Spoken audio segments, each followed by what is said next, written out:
이번 강원지사의 공천 과정 취재한 유호정 기자와 더 이야기 나눠보겠습니다. 어서 오십시오. 유 기자, 내가 해줬다 그리고 좀 해줘라.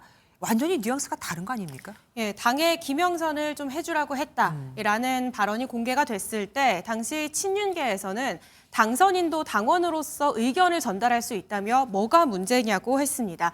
단순히 의견을 전달하는 것과 이 공천에 실제 영향력을 행사한 건 전혀 다른 문제라는 취지인데요. 네. 그런데 내가 해줬다라는 발언은 영향력이 행사됐다는 걸 대통령도 인지했다고 해석할 여지가 있습니다. 다만 앞서 리포트에서 보셨다시피 김진태 지사 공천 역시 대통령 당선인 시절에 이뤄졌다는 점에서 친윤계가 주장하는 쟁점은 여전히 남아 있습니다.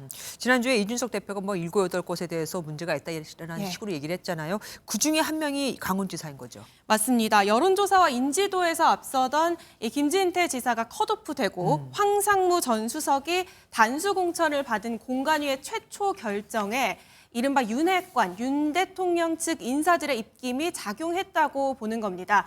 다만 결과적으로는 이 최초 결정이 번복되고 김 지사가 경선 기회를 얻어서 강원지사 자리에 앉았죠. 명태균 씨는 본인이 김건희 여사를 통해서 김 지사를 살려줬다고 주장하고 있고요. 윤석열 대통령이 과거 주변에 내가 해줬다고 말한 게 추가적으로 파악이 된 상황입니다. 네. 이준석 의원은 이 공천 개입이 있던 7, 8곳 중에 절반은 바로 잡혔고 절반은 그렇지 않았다고 했습니다. 그러니까 결론적으로 강원지사 공천은 당대표가 원하는 대로 됐다 이겁니다. 문제는 의사결정 과정에 부당한 개입이 있었느냐고요.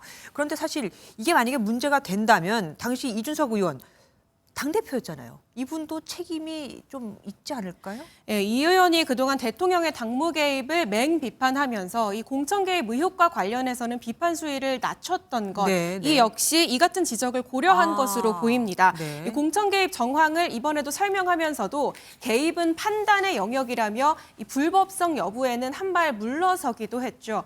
이 의원은 이 자신에 대한 검찰 조사 방침이 전해지자 이 필요하면 공천 과정에 대해서 구체적으로 진술할 의향이 있다고 밝혔습니다. 네. 이 국민의힘 내부에선 이 의원의 이런 폭로가 일단 검찰 수사에 대비한 방어 목적이라는 분석이 많지만 이 경우에 따라 여권에 큰 파장을 미칠 가능성은 남아 있습니다. 예, 지금까지 유호정 기자와 함께했습니다. 고맙습니다.